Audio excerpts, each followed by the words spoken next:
think what I learned from it is, I think if you were to start your own business again, be very clear on where your cutoff point is to get out, or go all the way. Yeah. You either have to know where your cutoff point is, save your sanity and get out, or you've got to go all in. The solutions were becoming harder to find.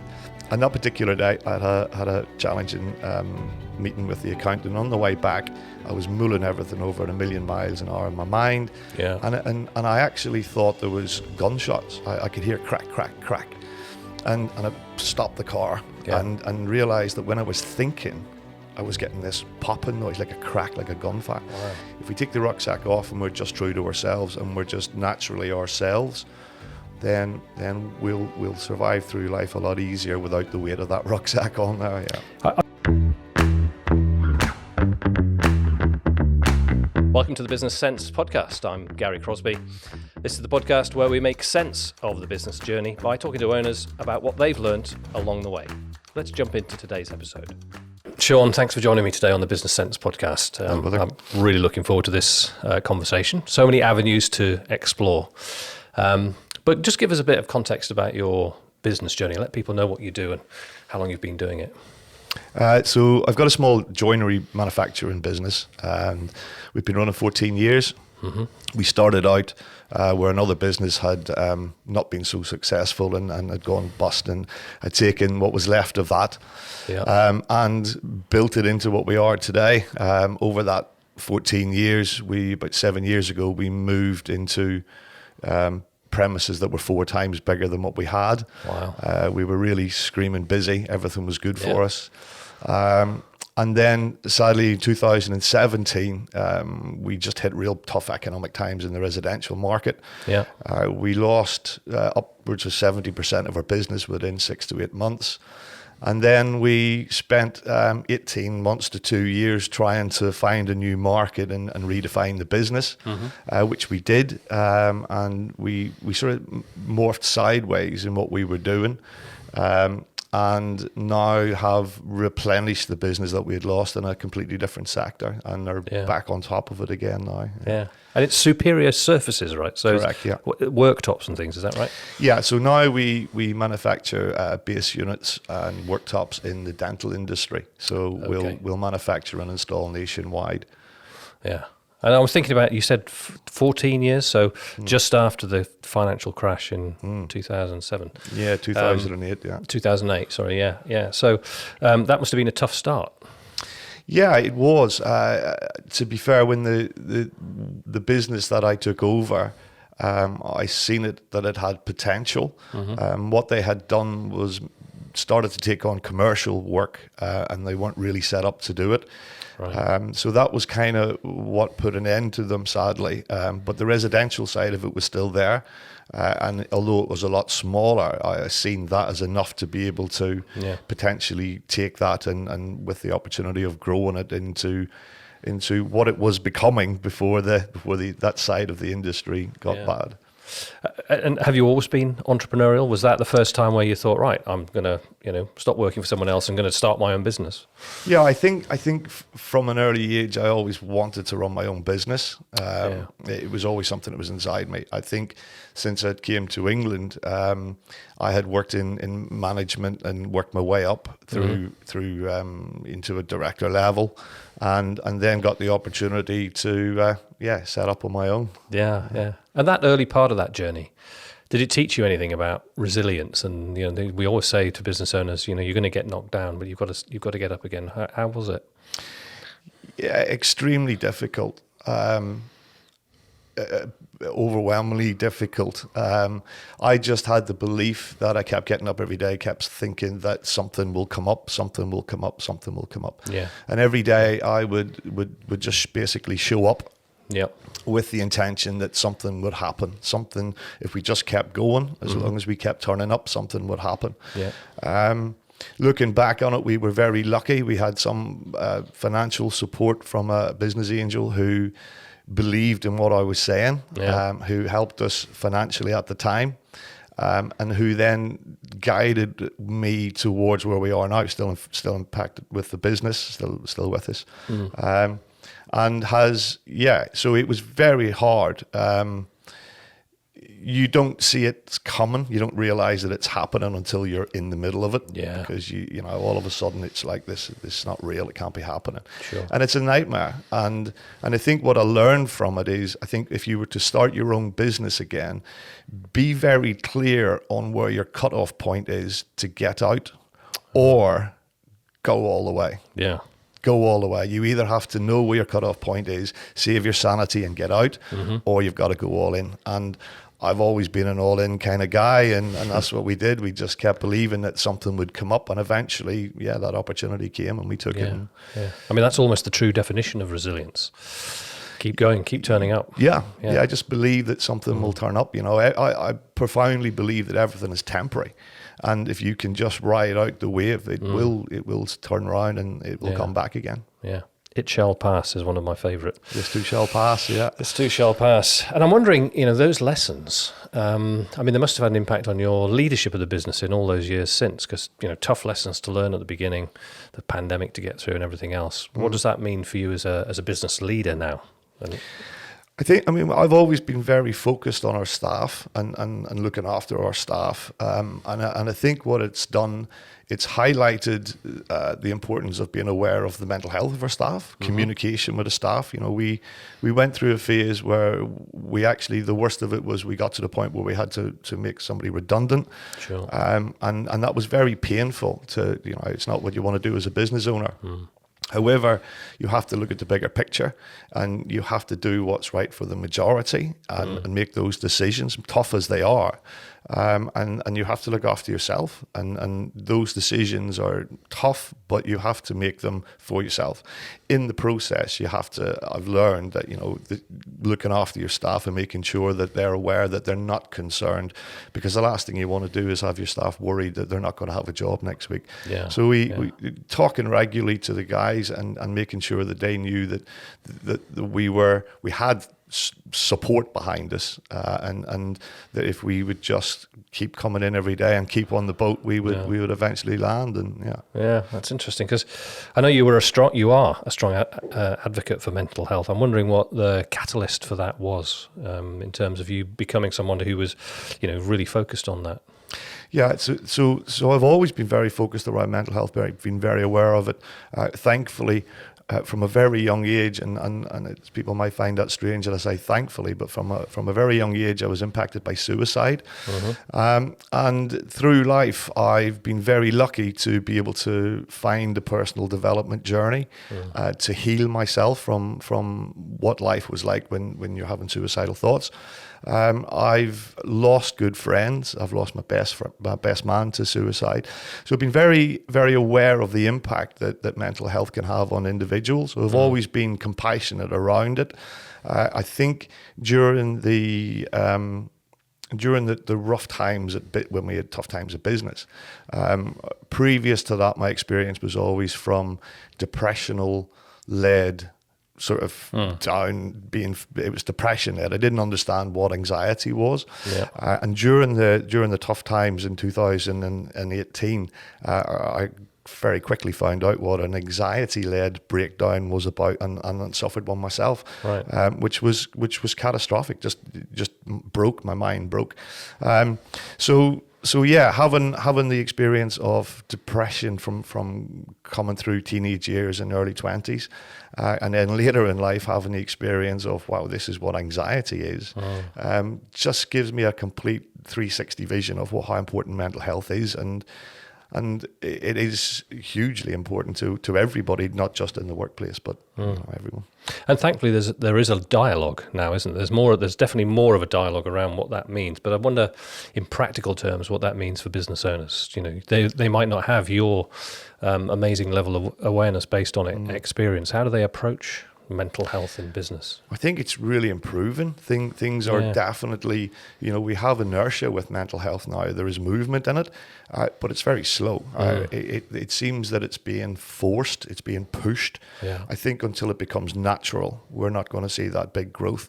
People are trying, and I think at the minute, business owners, they just need to be aware if they haven't got the experience or the specifics around mental health, ask a HR company, ask out there. There is help and support out there for people who will come in and, make sure that everybody's mental health within the business is okay. Is it difficult? And I don't think this is a particular national identity, but the great British stiff upper lip, where the answer to how you're doing is "I'm fine." Does that present a barrier to a business owner who might not be, aware of what mental health looks like?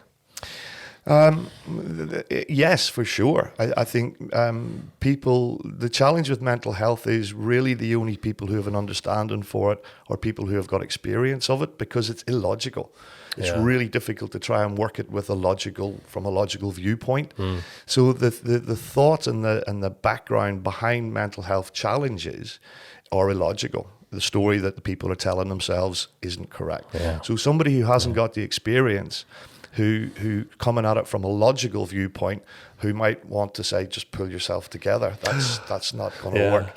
So it's about understanding yourself. If you've never struggled with mental health, if you've never had experience of mental health still exists. So if you haven't experienced it, that doesn't mean that people in your workforce haven't experienced it. So always look for somebody, if you bring somebody into your business, they go around your workforce and everybody says, we're really happy and we haven't got a challenge, then that's a good job.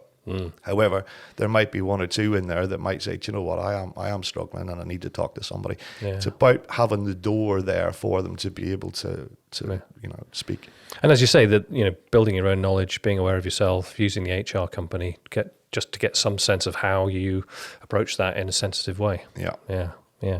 So thinking about that anxiety, you called it a breakdown in 2018. What was the turnaround point for you? When did you start to bring yourself, that level of awareness up so you could deal with it? So for me, the actual incident, I had a particular challenging meeting with the accountant that day. So the future wasn't looking very good with numbers. I was feeling the intense pressure of holding the business and making sure that I turn up every day, but it was getting heavier, and the challenges were getting heavier, and the solutions were becoming harder to find.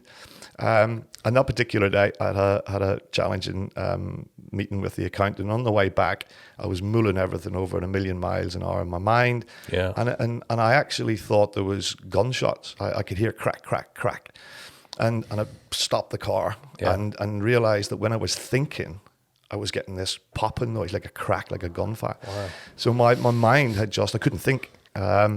So I phoned a really good friend who come and met me, talked me through getting home. I drove home, which was a short distance. And it took me about 3 to 4 days of complete numbness, which I felt the same through depression. So the symptoms of anxiety and depression are exactly the same, two very different challenges, but the symptoms are very similar. So went through the symptoms, but because of my personal development journey, the experience that I have with NLP and how the mind works, I could not quite work it out. Once I had made the connection that it was anxiety-led, I very instantly knew, and if I had been aware of that a day before it happened, I would have probably reacted differently from what I did. So the learning out of it was after 3 or 4 days realizing that it was an anxiety-led breakdown. Once you understand something, then the road of recovery can be quite quick. And I drew myself out of it within it took a month to 5 weeks to be able to go back out and go, okay, I've got this now, and I know what to do should my mind start to race off into the future again, which is what anxiety does. And that's the very simple learning technique from that is about now, pulling yourself back into the moment of now rather than racing out in the future. And that, if you can learn the technique of bringing yourself and grounding yourself in the moment of now, then that's a huge way to conquer anxious thinking. I'm fascinated by that. Obviously, I'm not a doctor, but I'm imagining that, a lot of these, particularly I've heard about, depression being a chemical imbalance in the brain, and therefore there is a physiological, chemical reason why this happens. But what you've made there is a point about, understanding and mentally positioning yourself in a way that helps you to prevent, the anxiety. I'm I'm not a fan of medication around anxiety and depression. I do believe that therapy is the way to heal. Yeah. The challenge with therapy is that you need to be very vulnerable and you need to really take responsibility for your life, and they can be two really big challenges for people to face. Yeah, sure. And I know that's prompted you to do other things outside of the business relating to mental health. I remember we talked about the Lighthouse tour. Just tell me about some of those other things that you've done. Yeah, so after I had caught my breath after the anxiety breakdown in 2018, I looked at it and said, okay, so this is happening. I understand this now. I had worked previously before helping people with depression and that sort of stuff.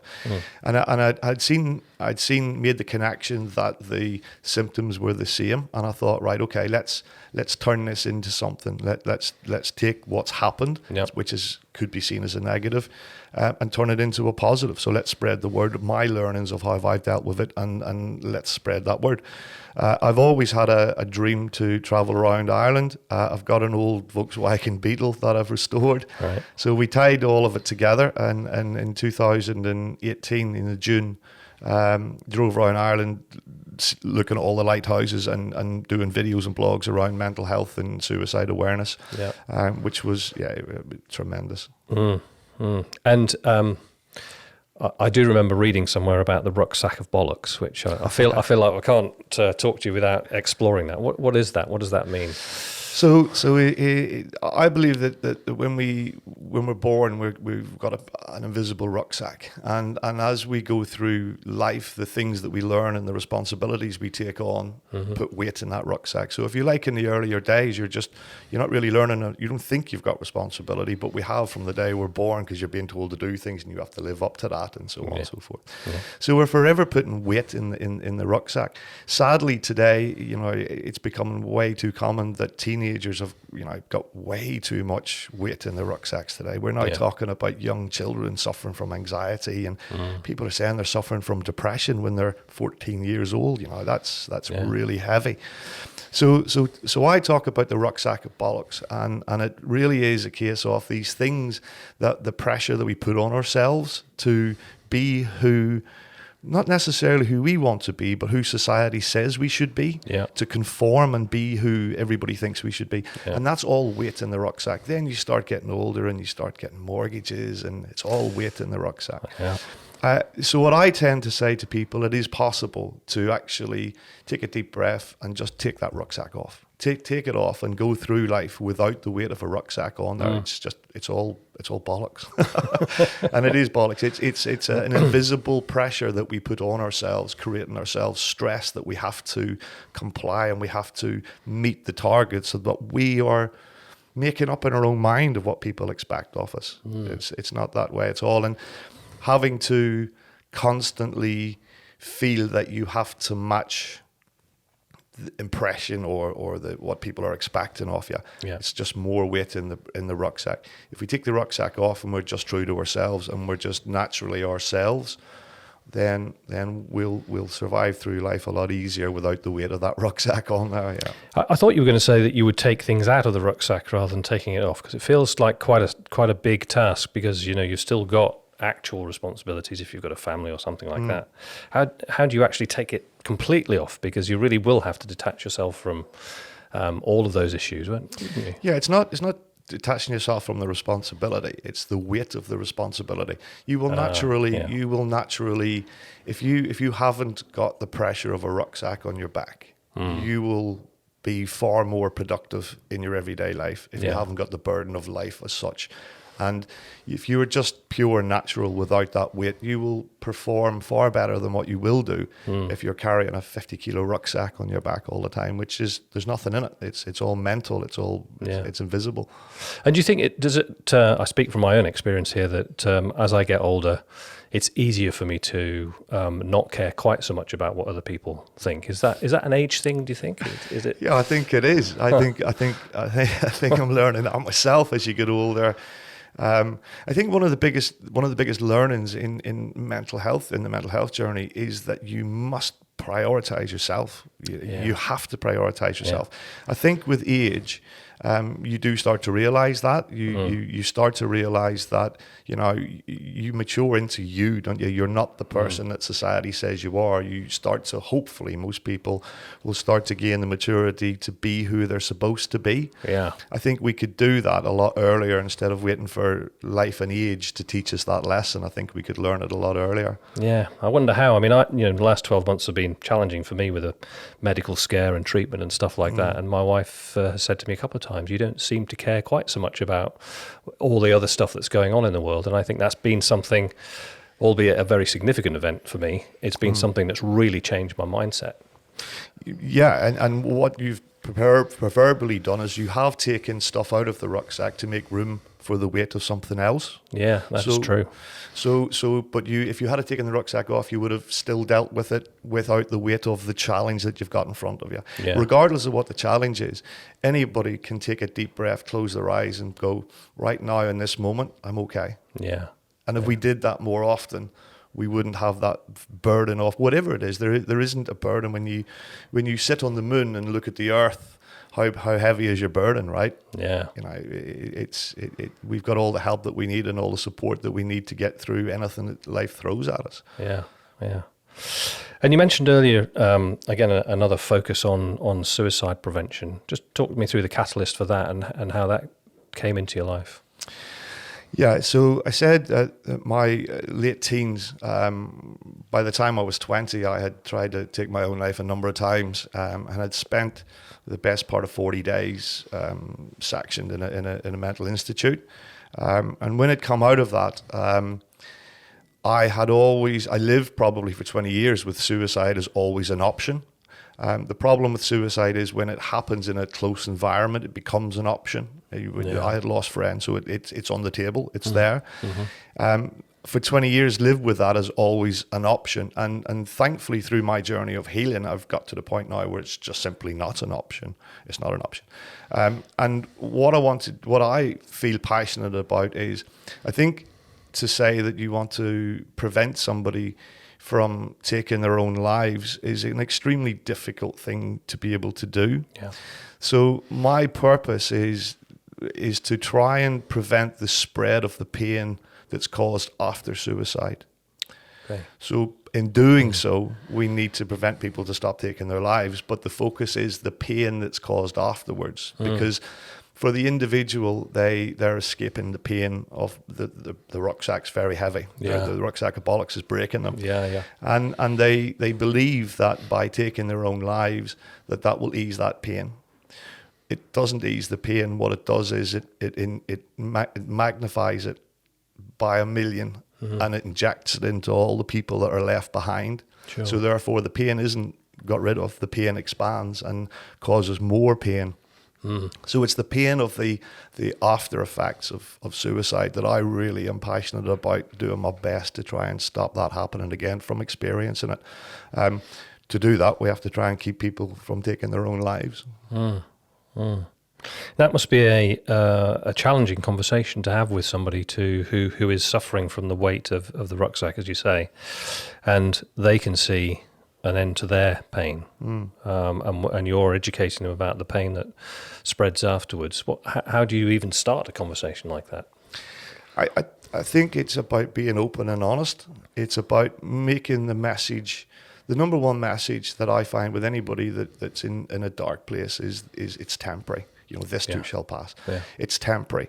And if we can get the message across that everything is temporary, and if we just reach out and ask for help, then the help is available. People can be afraid to actually ask the direct question, are you having suicidal thoughts? They're afraid to ask it in case they don't know what to do if the answer comes back and says yes. Yeah. If someone comes back and says, yes, I am, that's a huge step for that person's road to recovery, because they've actually spoken the words out loud. It's becoming an external thing rather than an internal thing. Just trust yourself. Trust yourself. There's loads of help out there that you can ring up, and my friends, I'm feeling suicidal, what can I do? There is support out there. Yeah. It's such a challenging subject, because I guess if you're in any situation, work or social or family, very often when these things happen, people say, I had no idea. Are there any signs? Is there? There can be. There can be. The thing about suicide is that it's like death itself. There's no consistency to it. There is no pattern. There are people. It's so complicated. The reasons behind people will take their own lives. Yeah. So therefore, it's very challenging to try and make sure that we cover all bases. All we can do is be aware that, the obvious signs are there. If somebody's having relationship problems, if somebody's having, they've got no job, if they've got financial issues, the normal signs that you might be aware that somebody is got weight in their rucksack. If you think somebody's having a bit of if you see somebody's getting weight in their rucksack, then have that conversation. And maybe not about taking the rucksack off, but certainly taking you'll certainly be able to take some of the weight out, because it'll be a complex issues of all different forms of issues that's putting that weight in there. So strip it down. I think sometimes when people are in a very bad place, they're overwhelmed by all their challenges. Yeah. It's a piece of paper and a pen, and write them all down. Write the challenges down, and then take one or two of them. I say, to me, it's very easy, and I follow the rule of ABC. Accept life as it is. Believe that it can be different in the future, and commit to making a daily change towards that change. Wow. So if you can do that with somebody who is right on the edge of a cliff, take the small things. It is overwhelming. Don't try to deal with it all at once. Very, very small steps, and celebrate the little wins. And that will start the inertia in the opposite direction from the vortex that generally people can be in. Is there a sense that, as you get deeper into that vortex, there comes a point at which, helplessness or that feeling of worthlessness is somehow different from just dealing with a big rucksack full of heavy things? Yeah, it's value. I think from my perspective, the common denominator throughout all suicides is lack of personal value. They have no value for their own life. They don't see how valuable they are to other people. So therefore, if they could see that, then they might understand that people want them around. People want to help. But it is a problem. There is a cutoff point where people do get into a point where it becomes, I don't want to put my burden onto other people. Talk to people before your burden gets that heavy that you feel that you can't talk about it. Yeah. Talk early.